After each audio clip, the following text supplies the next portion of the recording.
घमंडी लड़की और छुपा हुआ राजकुमार। एक समय की बात है। ऊंचे ऊंचे पहाड़ों, हरे भरे खेतों और रंग-बिरंगे फूलों से घिरे एक छोटे से गांव सोनापुर में एक बेहद खूबसूरत लड़की रहती थी, जिसका नाम था गौरी। गौरी की सुंदरता की चर्चा दूर दूर तक थी। उसकी बड़ी बड़ी आंखें, लंबे काले बाल और मासूम चेहरा किसी राजकुमारी से कम नहीं लगता था। वह साधारण गांव की लड़की की तरह साड़ी पहनती थी, माथे पर छोटी सी बिंदी लगाती थी और हाथों में कांच की चूड़ियां पहनती थी। लेकिन एक कमी थी। गौरी को अपनी सुंदरता पर बहुत घमंड था। वह अक्सर कहती, मैं इतनी सुंदर हूँ कि मेरी शादी किसी साधारण किसान या गांव वाले से कभी नहीं होगी। मैं तो किसी बड़े राजा या राजकुमार से ही शादी करूंगी। गांव वाले उसकी बातें सुनकर सिर हिलाते, लेकिन कोई कुछ नहीं कहता। हर सुबह गौरी अपनी टोकरी लेकर खेतों में जाती। कभी फूल तोड़ती, कभी सब्जियां चुनती और कभी नदी किनारे बैठकर अपना चेहरा पानी में देखकर मुस्कुराती। एक दिन, जब सूरज की किरणें गेहूं की बालियों पर चमक रही थी, तभी उसने देखा कि एक साधारण कपड़े पहने युवक खेत में किसानों के साथ काम कर रहा है। उस युवक का नाम था आर्यवीर। उसने साधारण धोती कुर्ता पहन रखा था, लेकिन उसके चेहरे पर अजीब सी शांति और आत्मविश्वास था। वह गौरी के पास आया और मुस्कुराकर बोला, तुम्हारा नाम गौरी है ना? गौरी ने बिना मुस्कुराए कहा, हाँ। क्यों? युवक बोला, मैं कई दिनों से तुम्हें देख रहा हूँ। तुम बहुत अच्छी हो। क्या तुम मुझसे विवाह करोगी? गौरी पहले तो जोर से हंसी, फिर बोली, तुम मुझसे शादी करोगे? पहले अपना चेहरा आईने में देखो। लगता है किसी साधारण किसान के बेटे हो। मेरी शादी तो किसी राजकुमार से होगी। आर्यवीर मुस्कुराया। अब रास्ते से हटो। इतना कहकर वह वहां से चली गई। आर्यवीर ने कुछ नहीं कहा, बस आसमान की ओर देखा और हल्का सा मुस्कुरा दिया। कई दिन बीत गए। एक दिन पूरे राज्य में घोषणा हुई। राजमहल में विशाल उत्सव होने वाला था। देश भर के कलाकार, नर्तक और गांवों की लड़कियां वहां नृत्य प्रस्तुत करेंगी। गौरी की सहेली राधा बोली, चल ना गौरी, शायद हमें भी इनाम मिल जाए। दोनों ने सुंदर पारंपरिक कपड़े पहने और महल पहुंच गईं। महल को देखकर गौरी की आंखें खुली रह गईं। सोने के खंभे, हीरों से जड़े झूमर, हजारों मेहमान, सैकड़ों सैनिक, चारों ओर शाही संगीत। थोड़ी देर बाद शंख बजा।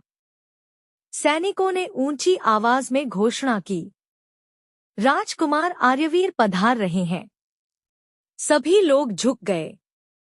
गौरी ने जैसे ही सिंहासन की ओर देखा, उसके पैरों तले जमीन खिसक गई। सिंहासन पर वही युवक बैठा था, जिसे उसने खेत में किसान समझकर ठुकरा दिया था।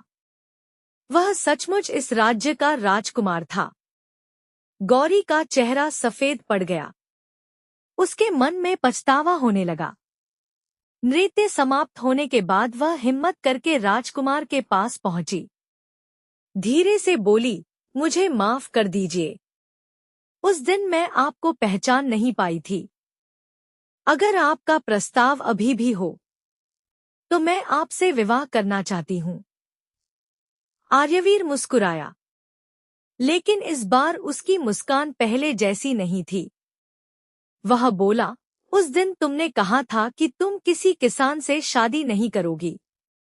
गौरी ने सिर झुका लिया। राजकुमार बोला, आज तुम्हें किसान नहीं, राजकुमार दिखाई दे रहा है। गौरी की आंखों में आंसू आ गए। राजकुमार ने शांत स्वर में कहा, जो इंसान कपड़ों से पहचान बदल देता है, वह दिल को कभी नहीं पहचान सकता। इतना कहकर वह वहां से चला गया। उस दिन के बाद गौरी पूरी तरह बदल गई। अब वह किसी का मजाक नहीं उड़ाती थी। गांव के बुजुर्गों की सेवा करती, गरीबों की मदद करती, बीमार लोगों के लिए दवा लेकर जाती, खेतों में किसानों के साथ काम करती। धीरे धीरे पूरा गांव कहने लगा, लगता है हमारी गौरी सच में बदल गई है। लेकिन गौरी ने कभी राजमहल जाने की कोशिश नहीं की। उसे लगता था कि उसने अपनी सबसे बड़ी गलती कर दी है। लगभग 1 वर्ष बीत गया। एक दिन राज्य में भयंकर बाढ़ आ गई। तेज बारिश से नदी उफान पर आ गई। कई गांव डूबने लगे। राजकुमार स्वयं सैनिकों के साथ लोगों को बचाने निकले। इसी दौरान उनकी नाव पलट गई। तेज बहाव उन्हें बहाकर ले गया।